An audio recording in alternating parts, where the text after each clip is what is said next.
আসসালামু আলাইকুম। Genius computer training সেন্টারের পক্ষ থেকে আপনাদেরকে স্বাগতম। শুরু করছি মাইক্রোসফট পাওয়ার পয়েন্টের বেসিক কিছু বিষয় নিয়ে আলোচনা। আজকের ভিডিওতে আমরা মাইক্রোসফট পাওয়ার পয়েন্টের বেসিক বিষয়গুলি শিখব। তো আমরা এজন্য সার্চ বক্স থেকে POWER পাওয়ার লেখার সাথে সাথে পাওয়ার পয়েন্ট আসলো। আমরা এখান থেকে পাওয়ার পয়েন্ট ওপেন করলাম। পাওয়ার পয়েন্টের যে বিষয়গুলি আমাদের জানা দরকার, এখান থেকে ব্ল্যাঙ্ক প্রেজেন্টেশন নিলাম। পাওয়ার পয়েন্ট একদম সহজ যদি আমরা একটু ভালোভাবে লক্ষ্য করি। এখান থেকে নিউ স্লাইড, প্রথমে কাট কপি পেস্ট, তিনটে অপশন আমরা এখান থেকে পাই। কাট কপি পেস্ট আমরা মাইক্রোসফট ওয়ার্ডেও যেরকম ছিল এখানেও একই কাজ। আমরা কিবোর্ড থেকে CTRL-C CTRL-V এবং CTRL-X CTRL-V এর মাধ্যমে কাট কপি পেস্ট করতে পারি। এটা আশা করি সবাই জানে। পাওয়ার পয়েন্টের মূল যে বিষয়, পাওয়ার পয়েন্টের স্লাইড, এখানে যে এই পেজটা আছে এই পেজটার নাম হলো স্লাইড। আমরা যদি নতুন স্লাইড নিতে চাই এখান থেকে স্লাইডে নিউ স্লাইডে ক্লিক করব এবং এখান থেকে ব্ল্যাঙ্ক ডকুমেন্টে ক্লিক করলে নতুন স্লাইড আসবে। এছাড়াও এখানে কিছু লেআউট দেওয়া আছে। আমরা এখান থেকে টাইটেল অনলি বা সেকশন হেডার এই ধরনের লেআউটগুলো আমরা নিতে পারবো, কিন্তু আমরা সবসময় ব্ল্যাঙ্ক ডকুমেন্ট নিয়েই কাজ করার চেষ্টা করব নিজের মতো করে। আমরা এখান থেকে নিউ স্লাইড নিলাম এবং এই স্লাইডগুলি কিন্তু আমরা আপ ডাউন করতে পারি। আমার ইতিপূর্বের ভিডিওতে আমি বলছি স্লাইডগুলি চাইলে ডিলিট করতে পারি, এখান থেকে আপ ডাউন করতে পারি। ডিলিট করার জন্য স্লাইডের উপর ক্লিক করে ডিলিট প্রেস করবেন। এখান থেকে কপিও করা যাবে এবং ডুপ্লিকেট করা যাবে। যেমন 1 নম্বর স্লাইডে আমি CTRL-C ক্লিক করলাম, কপি হইলো এবং এখান থেকে পেস্ট বাটন অথবা CTRL-V প্রেস করার সাথে সাথে এটা কিন্তু একটা পেস্ট হইলো অথবা কপি হইলো। আর এখানে স্লাইডের উপর ক্লিক করে যদি আমি CTRL-D প্রেস করি তাতেও কিন্তু ডুপ্লিকেট একটা ফাইল তৈরি হবে কপির মতোই।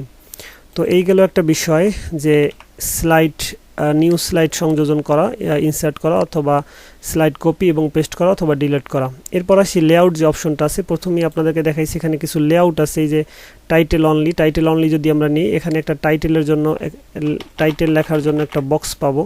আমরা এই লেআউটগুলিকে চেঞ্জ করতে পারবো এখানে লেআউট অপশনের মাধ্যমে। যদি চাই যে না টাইটেল না, টাইটেল স্লাইডে ক্লিক করে এখানে দুইটা বক্স পাবো। আবার যদি লেআউটে ক্লিক করে এখানে সেকশন হেডারে ক্লিক করি আরেক ধরনের টেক্সট বক্স পাবো। তো এইগুলি আমাদের কোনো কাজে আসবে না। আমাদের নির্দিষ্ট কাজের জন্য, আলাদা আলাদা কাজের জন্য আলাদা আলাদাভাবে লেআউট লাগবে। আমরা যেরকম যে সময় লাগে ওই সময় ওরকম নেব। এই কারণে আমরা এখান থেকে ব্ল্যাঙ্ক ক্লিক করলাম এবং এই টেক্সট বক্সটাকে ডিলিট করে দিলাম টেক্সট বক্সের উপর ক্লিক করে। তো লেআউট কি এটা আমরা বুঝতে পারলাম। লেআউট আমাদের কাজে আসবে না, আমরা ব্ল্যাঙ্ক ডকুমেন্ট, ব্ল্যাঙ্ক প্রেজেন্টেশন নিয়ে কাজ করব। এরপরে আমরা যখনই স্লাইডের উপরে কোনো কিছু লিখতে যাব তখন এখানে কিন্তু কার্সার আসবে না। আমরা মাইক্রোসফটে দেখছি মাইক্রোসফটের ব্ল্যাঙ্ক ডকুমেন্টের উপর ক্লিক করলেই কার্সার আসে। আমি আপনাদেরকে একটু দেখাই।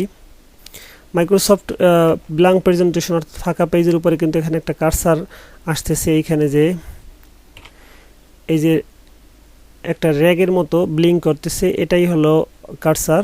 তো আমরা এই পাওয়ার পয়েন্টে কিন্তু এরকম কোনো কার্সার দেখতে পাইতেছি না, কারণ আমার পাওয়ার পয়েন্টে কোনো কিছু লেখার জন্য টেক্সট বক্স অথবা ওয়ার্ড আর্ট নিয়ে কাজ করতে হবে। আমরা চাইলে টেক্সট বক্স নিয়েও এখানে লিখতে পারবো। টেক্সট বক্স ড্র করলাম, এখানে চাইলে লিখতে পারবো।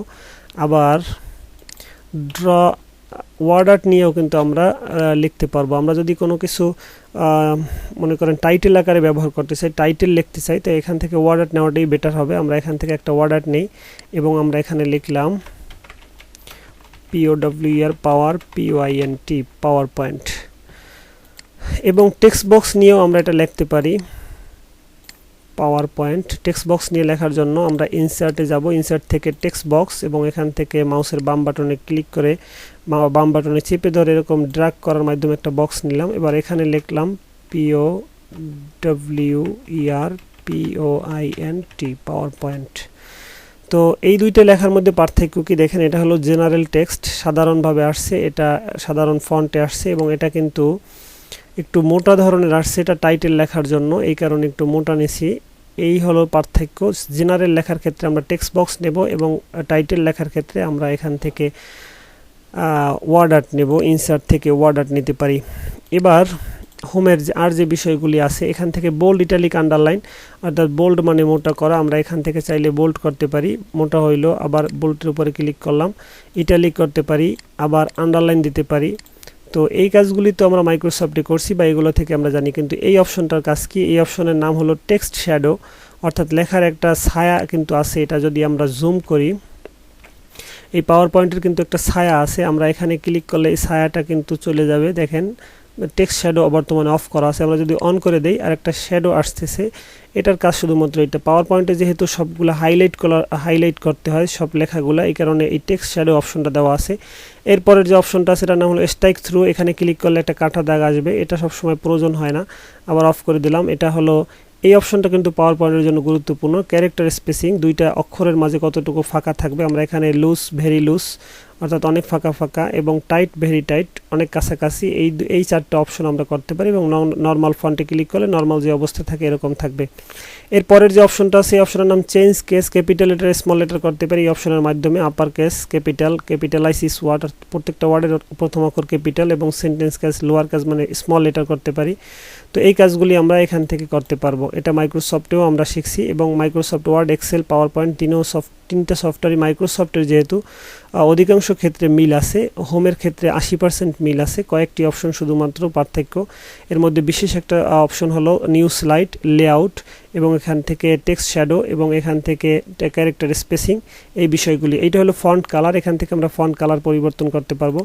এবং এইখানে কিন্তু ইনক্রিজ এবং ডিক্রিজ ফন্ট সাইজ আছে, আমরা যদি এখানে ইনক্রিজ ফন্ট সাইজ বাটনে ক্লিক করি ফন্ট সাইজ বৃদ্ধি করা যাবে, এবং এখানে ডিক্রিজ ফন্ট সাইজ ছোট করা যাবে। আমরা এখান থেকেও কাজটা করতে পারি, এখান থেকে ফন্ট সাইজ বাড়াইতে পারবো, অথবা এখানে লিখে দিতে পারবো যে আমরা এই ফন্টটাকে 50 করতে চাই, 50 সাইজ করতে চাই, 50 সাইজ করা যাবে। এবং এখান থেকে ফন্ট মানে হলো ডিজাইনের নাম, কিছু ফন্ট আছে যেমন টাইমস নিউ রোমান, যদি আমরা নিতে চাই এখানে লিখলাম TIM এবং ইন্টার প্রেস করলাম, টাইমস নিউ রোমান হইলো। আবার যদি আমরা এটাকে এরিয়াল করতে চাই, এরিয়াল লিখলাম, এবার ইন্টার প্রেস করলাম, এরিয়াল হইলো। এরকম কয়েকশো ফন্ট আছে, এবং ইন্টারনেট থেকে আরও ফন্ট চাইলে ডাউনলোড করা যায়। তো আমরা এখান থেকে ফন্ট পরিবর্তন করতে পারবো, ফন্ট মানে হলো ডিজাইন, আর এখান থেকে ফন্ট সাইজ পরিবর্তন করতে পারবো। ফন্ট সাইজ পরিবর্তন করার আরেকটা বিষয় একটু বলি, কিবোর্ড থেকে আমরা যদি কন্ট্রোল বাটন চেপে ধরে দুইটা সেকেন্ড ব্র্যাকেট আছে, ডান দিকের সেকেন্ড ব্র্যাকেটে ক্লিক করি এক এক করে ফন্ট সাইজ বাড়বে, এবং বাম দিকের সেকেন্ড ব্র্যাকেটে ক্লিক করলে এক এক করে ফন্ট সাইজ কমবে। এভাবে আমরা ফন্ট সাইজ কমাইতে অথবা বাড়াইতে পারি। তো এটাই হলো সব থেকে সহজ মাধ্যম। এরপরে যে অপশনটা আছে এটা হলো ক্লিয়ার অল ফরম্যাটিং। আমরা এতক্ষণ যে ফরম্যাটগুলি করলাম অর্থাৎ বোল্ড করি, যদি এখান থেকে ইটালিক যদি করি, এখান থেকে ফন্ট কালার পরিবর্তন যদি করি, এবং সর্বশেষ এখানে ক্লিয়ার অল ফরম্যাটিং বাটনে ক্লিক করার সাথে সাথে যতগুলি ফরম্যাট করলাম সবগুলি ফরম্যাট মুছে যাবে। এখানে ক্লিক করলাম, দেখেন ফন্ট সাইজ 18, এবং ফন্ট যে ডিজাইন এটা হলো ক্যালিব্রি বডি, এই ফন্টটা আসছে, এটা ডিফল্ট হিসেবে সেট করা আছে। আমরা ডিফল্ট ফন্ট হিসেবে টাইমস নিউ রোমানকে সেভ করে রাখতে পারি। এখানে দেখেন একটা সেকশন আছে, এই সেকশনে ক্লিক করলাম ফন্টের, এখান থেকে আমরা টাইমস নিউ রোমান খুঁজি, টির ঘরে টাইমস নিউ রোমান, এবং এখান থেকে ফন্ট সাইজ 20 করে দেই, 20, এবং রেগুলার ফন্ট হিসেবেই থাকলো, এবং ওকে প্রেস করি।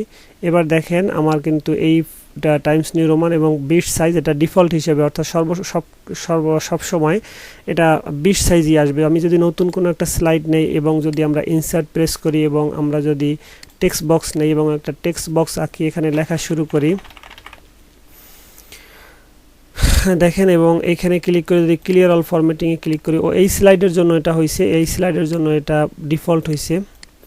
আমরা এই স্লাইডে ক্লিক করলাম, এবং আমরা ডিফল্ট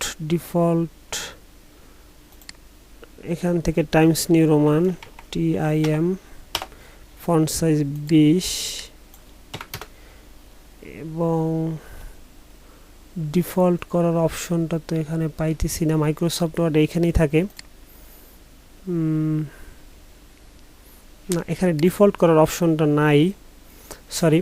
তো আমরা এর পরবর্তী যে অপশনগুলি আছে এই অপশনগুলি সম্বন্ধে একটু জানি। এখান থেকে শেপ নেওয়া যাবে সরাসরি, আমরা মাইক্রোসফট ওয়ার্ডে ইনসার্টের মাধ্যমে এখান থেকে শেপ নিতাম, আমরা একটা হোমের ভিতরেও পাওয়া যাবে। এবং অ্যারেঞ্জ নামে একটা অপশন আছে, এই অপশনটা সম্বন্ধে আমি আপনাদেরকে একটু পরে বুঝাইতেছি যে অ্যারেঞ্জের ভিতরে কাজটা কি।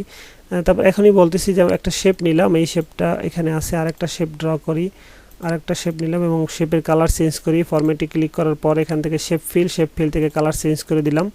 এখান থেকে এই শেপটাকে আমি এই শেপের উপরে রাখলাম। এখন চাইতেছি যে লাল শেপটা নিচের দিকে নিয়ে যাব, তখনই আমার এখান থেকে কিন্তু হোম থেকে অ্যারেঞ্জ অপশনটা দরকার হবে। অ্যারেঞ্জ থেকে সেন্ড টু ব্যাকে ক্লিক করলে দেখেন লাল শেপটা নিচের দিকে গেছে, এবং এখানে অ্যারেঞ্জ থেকে ব্রিং ফরওয়ার্ডে যদি ক্লিক করি তাহলে ব্রিং টু ফন্টে ক্লিক করলে এটা কিন্তু উপরের দিকে আসছে। এখানে আরও কিছু অপশন আছে, সেন্ড ব্যাকওয়ার্ড, ব্রিং ফরওয়ার্ড, অর্থাৎ উপরের দিকে আস্তে আস্তে আসবে এবং সেন্ড ব্যাকওয়ার্ড নিচের দিকে আস্তে আস্তে যাবে, এবং এখান থেকে সেন্ড টু ব্যাক অর্থাৎ একদম পিছনে যাবে, এবং ব্রিং টু ফন্ট একদম সামনে আসবে, এই অপশনগুলি। আর এখানে অ্যালাইনমেন্ট নামে একটা অপশন আছে, খুবই গুরুত্বপূর্ণ, যে অ্যালাইনমেন্টের মাধ্যমে আমরা এটাকে সেন্টারিং করতে পারি, অ্যালাইন সেন্টার।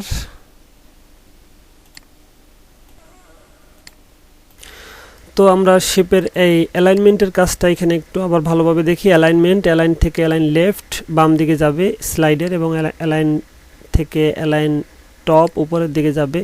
আশা করি আর অপশনগুলি আপনারা দেখে নিতে পারবেন, align left, centre, right, align top, middle, bottom. আমরা যদি মিডলে ক্লিক করি মিডলে আসলো, এবং এখান থেকে আবার যদি অ্যালাইনে ক্লিক করে আমরা সেন্টার করে দিই, সব দিক থেকে সেন্টার হলো, অর্থাৎ লম্বালম্বিভাবেও কিন্তু সেন্টার হয়েছে এটা, এবং আড়াআড়িভাবেও সেন্টার হয়েছে। তো এই বিষয়টা গুরুত্বপূর্ণ, এবং আমরা চাইলে এখান থেকে রোটেট করতে পারি, 90 ডিগ্রি রোটেট করে দিতে পারি। আবার এখানে চাইলে 180 degree flip, vertical flip, horizontal, এবং রোটেট 90 ডিগ্রি, এই বিষয়গুলি আমরা করতে পারবো এখান থেকে। এই বিষয়গুলি আমাদের বিশেষ প্রয়োজনে আসবে। এছাড়া শেপের উপরে ক্লিক করলে এখান থেকে একটা ফরম্যাট থেকে শেপ ফিল, আমরা কালার চেঞ্জ করতে পারবো, শেপ আউটলাইন, পাশের কালারটা চেঞ্জ করতে পারবো, চাইলে আউটলাইনের প্রশস্ততা বৃদ্ধি করতে পারবো। দেখেন পাশের কালার কিন্তু, পাশের বর্ডারটা কিন্তু অনেক বড় হয়েছে, আবার চাইলে এখান থেকে চিকন করে দিতে পারবো। এই ছিল হোমের মোটামুটি কাজ। তো আমরা এই কাজগুলি যদি জানি, এই কাজগুলি আমরা মাইক্রোসফটেও শিখছি, তারপরে আমি আবারও আপনাদের জন্য বললাম, যাতে আপনারা যারা পাওয়ার পয়েন্টের প্রথম কাজগুলো দেখবেন তাদের জন্য যাতে সুবিধা হয়। এবার ইনসার্ট মেনুর যে অপশনগুলি আছে, ইনসার্ট থেকে আমাদের যে কাজগুলি বিশেষ প্রয়োজন হবে, আমরা নতুন একটা স্লাইড নেই, ইনসার্টের নিউ স্লাইড, এখান থেকে কিন্তু আপনারা চাইলে আবার এই জায়গা থেকেও আপনারা নতুন স্লাইড নিতে পারবেন। একই কাজ আমরা হোমেও কিন্তু দেখে আসছি, নিউ স্লাইড অপশন, এবং ইনসার্টের ভিতরেও আপনারা এই নিউ স্লাইড অপশনটা পাবেন। এখান থেকে চাইলে টেবিল নিতে পারবেন, টেবিল, ইনসার্ট টেবিলের মাধ্যমে। টেবিলের কাজগুলি এখানে আর আবার উপস্থাপন করব না, আমরা যেহেতু মাইক্রোসফট ওয়ার্ডে টেবিল শিখছি, এবং টেবিলের কাজ যদি শিখতে হয় তবে আলাদাভাবে অন্য ভিডিও আছে, এই ভিডিও দেখে নেবেন। এবং এখান থেকে পিকচারের কাজটা আমাদের দরকার হবে, কীভাবে পিকচার ইনসার্ট করতে হয়। পিকচারে ক্লিক করব, এবং এখান থেকে ডেস্কটপে আমাদের পিকচার রাখা আছে, দিস পিসিতে পিকচার রাখা আছে, দিস পিসি সি ড্রাইভ। এখান থেকে আমরা শিক্ষার্থীদের প্রয়োজনীয় নথি, পাওয়ার পয়েন্ট ফাইল, এবং এখান থেকে স্বরবর্ণ অথবা এবিসিডি, এখান থেকে আমরা এ ফর অ্যাপেল একটা পিকচার নিলাম। আমরা এখান থেকে পিকচার নিতে পারবো, পিকচার ইনসার্ট করাটা পাওয়ার পয়েন্টে গুরুত্বপূর্ণ। এরপরে চাইলে আমরা শেপ নিতে পারবো, এখান থেকে বিভিন্ন ধরনের শেপ আছে, এখান থেকে শেপ নিয়েও কাজ করতে পারবো। এরপর নতুন আর কোনো বিষয় এখানে নাই। আর একটা বিষয় হলো যে আমরা এখান থেকে ওয়ার্ড আর্ট নিতে পারবো। ওয়ার্ড আর্ট প্রথমেই আপনাদেরকে দেখাইছি, যে কোনো লেখার জন্য, বিশেষভাবে টাইটেল লেখার জন্য এই ওয়ার্ড আর্টটা নিতে হবে এখান থেকে। তো ইনসার্টের ভিতরে এই ছিল মোটামুটি বিশেষ গুরুত্বপূর্ণ কাজ। শেপ, টেক্সট বক্স আমি প্রথমেই দেখাইছি আপনাদেরকে, ওয়ার্ড আর্টও আপনাদেরকে প্রথমে দেখাইছি। তো এই কাজগুলি যদি আমরা জানি, এরপরে ডিজাইন মেনু নিয়ে আমরা বিস্তারিত একটু আলোচনা করব। ডিজাইন মেনুর ভিতরে কয়েকটা কাজ আছে, যেমন আমরা ডিজাইন ট্যাবে ক্লিক করার পর এখানে 9টা ডিজাইন পাবো, 3, 4, 4, 8, 9টা ডিজাইন। আমরা এখান থেকে যে কোনো একটা ডিজাইন নিলাম। এই ডিজাইনটা যদি কাস্টমাইজ করতে হয়, নিজের মতো করতে হয়, তবে ফরম্যাট ব্যাকগ্রাউন্ডে ক্লিক করবেন। এখান থেকে সলিড ফিল মানে একটা কালার, এখান থেকে কালার চেঞ্জ করতে পারবেন, একটা কালারই নেওয়া যাবে। যদি চান যে একাধিক কালার নেবেন, তো এখানে গ্রেডিয়েন্ট ফিলে ক্লিক করতে হবে। এখানে গ্রেডিয়েন্ট স্টপস আছে, এখানে প্লাস বাটনে ক্লিক করলে আপনি গ্রেডিয়েন্ট স্টপস বাড়াইতে পারবেন, ক্লোজ বাটনে ক্লিক করলে আপনি এখান থেকে রিমুভ করতে পারবেন। সর্বনিম্ন 2টা স্টপস থাকবে, এবং 2টা স্টপে আপনি 2টা কালার দিতে পারবেন। এখানে প্রথম স্টপে ক্লিক করলাম এবং এখান থেকে একটা কালার নিলাম, আবার সেকেন্ড স্টপে ক্লিক করে এখান থেকে আরেকটা কালার নিলাম। এবার এখান থেকে ডিরেকশন চেঞ্জ করতে পারবেন। দেখেন কয়েকটা ডিরেকশন দেওয়া আছে, আমরা এখান থেকে ডিরেকশন চেঞ্জ করে দিয়া গ্রিন কালারটা বাম দিকে আসলো এবং রেড কালারটা ডান দিকে গেল, এরকমভাবে করতে পারবো। এবং এখান থেকে অ্যাঙ্গেলও চেঞ্জ করতে পারবেন, চাইলে 80 ডিগ্রি, 90 ডিগ্রি বা 320, এরকমভাবেও আমরা এখান থেকে কালারের অ্যাঙ্গেল চেঞ্জ করতে পারবো। তৃতীয় নম্বর আছে পিকচার আর টেক্সচার। এখানে ক্লিক করলে আপনারা কিছু টেক্সচার পাবেন, এইগুলো নিয়েও কিন্তু স্লাইড ডিজাইন করা যাবে, এগুলো দিলেও কিন্তু সুন্দর ডিজাইন হয়। তো এরপরের যে অপশন আছে প্যাটার্ন ফিল, এখানে আপনারা প্যাটার্ন নিতে পারবেন, যে কালারের খুশি একটা কালার নেবেন, এখান থেকে ওই কালারের প্যাটার্ন আপনারা সাইডে নিতে পারবেন। তো এই কয়েকটা অপশন ছিল। ডিজাইন মেনুর মধ্যে আমরা ডিজাইনকে কাস্টমাইজ করতে পারবো, অথবা নিজের মতো করে যদি আপনি ডিজাইন করতে চান তাও করা সম্ভব। যে কোনো ডিজাইনই আমি নেব না, আমি এখান থেকে লেআউট চেঞ্জ করে ব্ল্যাঙ্ক করলাম। এবার এখান থেকে ইনসার্ট থেকে শেপ থেকে আমরা একটা শেপ নিলাম এবং এই শেপটাকে এই পর্যন্ত আঁকলাম এবং এখান থেকে কালার চেঞ্জ করে দিলাম। আবার এই শেপের কন্ট্রোল ডি ক্লিক করে একটা ডুপ্লিকেট করলাম, এখান থেকে আমি আরেকটা কালার করতে পারি, রেড কালার করে দেই এবং আরেকটা শেপ নিলাম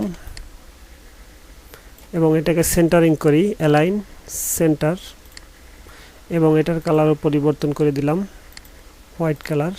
দেখেন একটা ডিজাইন কিন্তু হয়ে গেছে। এভাবে আমরা শেপ বা টেক্সটের মাধ্যমে আমরা ডিজাইন তৈরি করতে পারি নিজেরাই চাইলে। তো এরকম ডিজাইন তৈরি করা যাবে, এই বিষয়ে আমরা প্র্যাকটিস ক্লাসের ভিতরে এগুলো দেখব।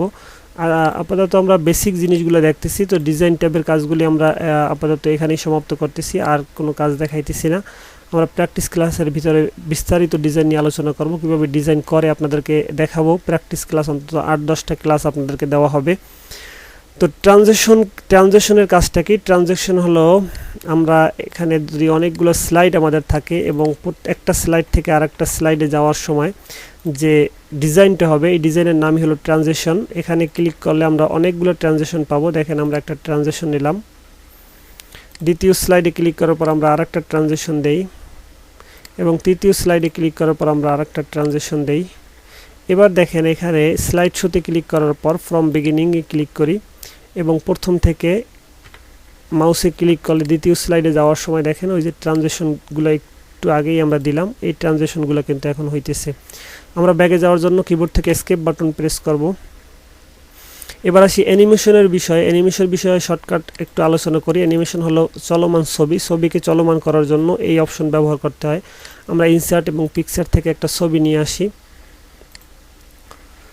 Large icon. আমরা এখান থেকে একটা হাঁসের ছবি নেই, আবার আরেকটা স্লাইডে আমরা আরেকটা ছবি নিয়ে আসি,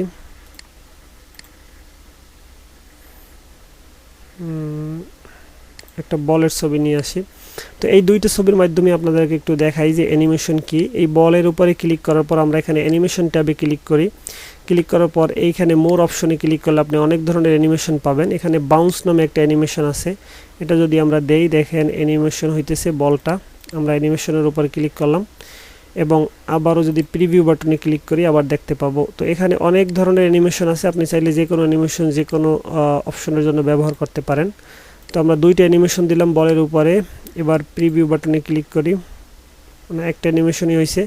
এবার হাঁসের উপরে যদি আমরা ক্লিক করি, হাঁসের অ্যানিমেশনটা কিন্তু বলের মতো দিলে হবে না। এখান থেকে অ্যানিমেশন ট্যাবে ক্লিক করি, আমরা দেখেন এরকম আসলে কিন্তু সুন্দর লাগবে না, জুম এরকম না।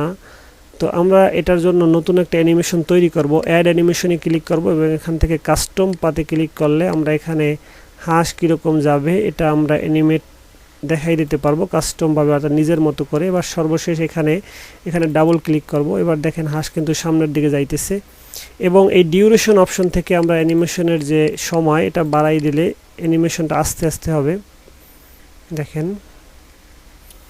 তো এই ছিল মোটামুটি অ্যানিমেশন। আপনারা বাদবাকি এখান থেকে অ্যানিমেশনের যে ডিজাইনগুলি আছে দেখে নেবেন। অনেক ধরনের অ্যানিমেশন দেওয়া আছে, এক একটার জন্য এক একটা প্রযোজ্য হবে। আমরা প্র্যাকটিস ক্লাসে আবারও বলতেছি এগুলি ভালোভাবে দেখাবো। আপাতত বেসিক জিনিসটা একটু দেখাইলাম যাতে আপনাদের ভয়টা কাইটে যায় যে আমাদের আর কোনো কিন্তু কাজ নেই, আমাদের কাজ শেষ। আমরা কি কি শিখলাম? হোমের মধ্যে কয়েকটা কাজ নতুন, যেমন একটা আছে টেক্সট শ্যাডো এবং এখান থেকে ক্যারেক্টার স্পেসিং। এরপর ইনসার্টের ভিতরে নতুন কোনো কাজই নেই বললেই চলে। আমরা মাইক্রোসফট ওয়ার্ডের যে কাজগুলি শিখছি এগুলোই। ডিজাইনের ভিতরে কিছু কাজ আছে স্লাইড ডিজাইন করার জন্য, এবং ট্রানজিশন হলো একটা পেজ থেকে আরেকটা পেজে যাওয়ার সময় যে ডিজাইনটা হয় এই ডিজাইনটা। এবং অ্যানিমেশন বাটনে ক্লিক করলে আমরা ছবিকে অ্যানিমেট করার জন্য এই অপশনটা ব্যবহার করি। তো আশা করি আপনারা মোটামুটি একটা ধারণা পাইছেন এই ভিডিওর মাধ্যমে। সম্পূর্ণ শিখতে না পারলেও আমরা যখন যে প্র্যাকটিস ক্লাসগুলি করব তখন আমরা ভালোভাবে এটা শিখতে পারবো, এবং ততক্ষণ পর্যন্ত আপনারা সাথেই থাকবেন। পরবর্তী ভিডিওর জন্য ভিডিও দেখার আমন্ত্রণ জানিয়ে আজকের মতো শেষ করতেছি। আসসালামু আলাইকুম ওয়া রাহমাতুল্লাহি ওয়া বারাকাতুহু।